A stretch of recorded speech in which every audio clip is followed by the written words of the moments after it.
Hi, everyone. It is Tanya Hertz here. I am Assistant Professor of Entrepreneurship at San Diego Miramar College. I'm also an educator of entrepreneurship at San Diego State University, and not just entrepreneurship, but management, organizational behavior, and leadership. And we are going to get going on our leadership lecture, particularly looking at leadership development. That's training and that's self-reflection, self improvement. And I'm going to go ahead and share the slides with you. Again, as you may or may not remember, some of the slides may look a little different than the slides that you see. And that's just because we wanted to keep it simple for you and not have too large of files when you had actual slides to download. So let me go ahead and turn the view to the present mode. So we take the whole screen, and I don't know if you can see me or not, but you can see the slides, and that's what matters, right? Okay. So this quote is so important. Leadership and learning are indispensable to each other. So maybe the quote's not important, but the sentiment is, right? Leadership and learning are indispensable to each other. The reason why that's so important is because we cannot be effective leaders if we are not also lifelong learners. And that's for a number of different reasons, including whether or not we can actually learn from what we observe, from what we do, from what we experience, and uh, beyond that, no follower is going to respect and look up to a leader that he or she does not believe has a wide and deep knowledge of the industry and of leadership. So we use this AOR model quite a bit in leadership, and that's the action, observation, reflection model. And this shows how leadership development, it's enhanced, it's better when the experience involves all three parts of the process. That's the action. What did we do? How did we do this? What happened?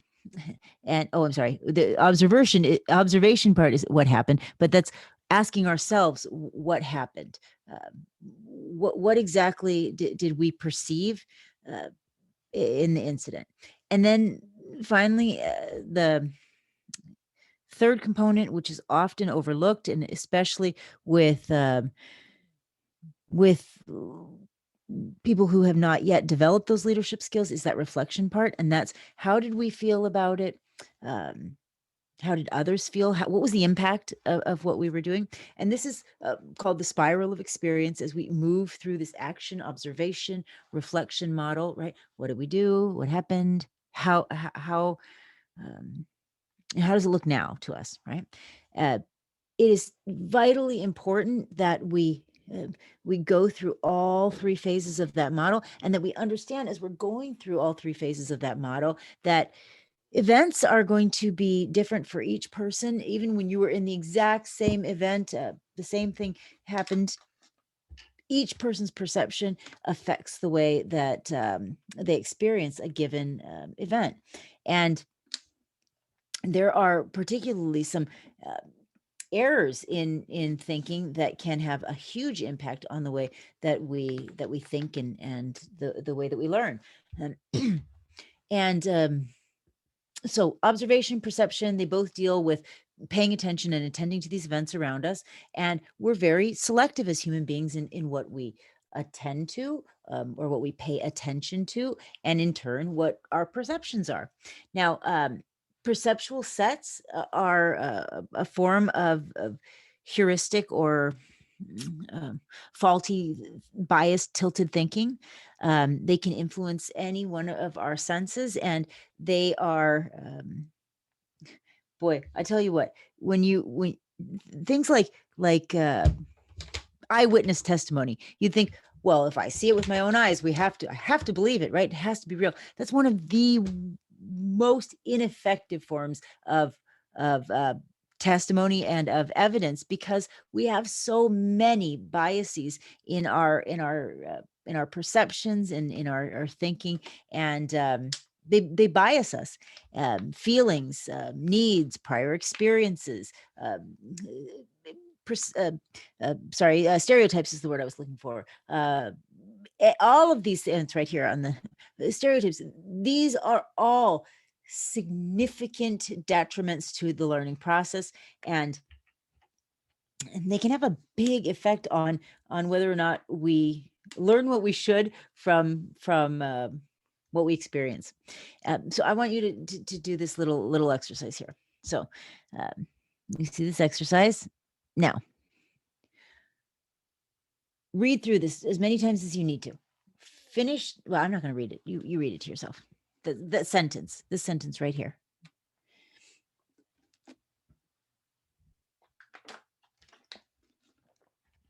Read it again. One more time. Finished files are the result of years of scientific study combined with the experience of many years. How many F's are in that? Opala. How many F's are in that sentence? Count the number of times that the letter F appears. And how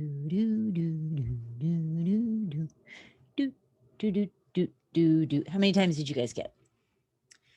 Be honest. How many people got 3?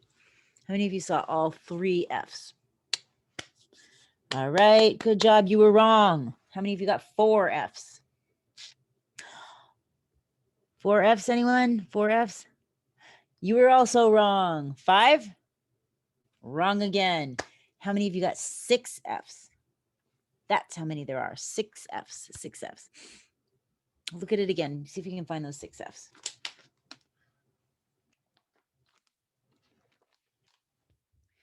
So where are those 6 F's? Well, they're in the ofs. Our brains misperceive what we actually see with our own eyes often because it doesn't sound like an F. It sounds like a V, of. And there are so many examples of this. You saw that picture beforehand. Is it a person playing a, I'll go back. It's fun, right? Is it a person playing a saxophone, or is it a woman, right? 1980s hair woman. So reflection deals with how we interpret our observations, and perception is inherently an interpretive or meaning-making activity, and attributions are the explanations that we develop for the behaviors or the actions that we attend to or pay attention to. And one of the primary tilted thinkings that most human beings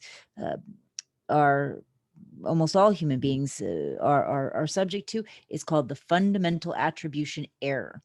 And that's the tendency as people to overestimate the dispositional causes of behavior and underestimate the environmental causes when other people fail. Now, let me put that in regular human being words.